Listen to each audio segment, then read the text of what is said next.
Hello নমস্কার। আজকে আমি চটজলদি ডিমের কষা করে বানাচ্ছি। ডিম আলু দিয়ে কষা। প্রথমে ফোড়নে দিয়ে দিয়েছি জিরের গুঁড়ো, একটু পেঁয়াজ, কাঁচা লঙ্কা, হলুদ, নুন আর একটু শাহি গরম মশলা দিলে একটা সেন্ট বেরোয়। দিয়ে এটাকে কষিয়ে নেব। কষিয়ে নেওয়ার পরে একটু জল দেবো।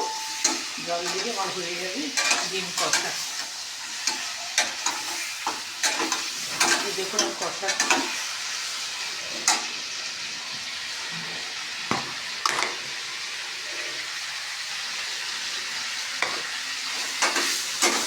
আপনারা করে দেখবেন, খুব তাড়াতাড়ি হয়ে যাবে, খেতেও ভালো লাগে।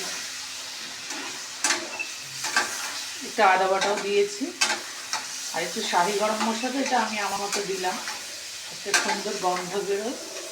আর একটু চিকেন মশলা এটার মধ্যে দিতে পারেন, খারাপ লাগবে না। আমি চিকেন মশলা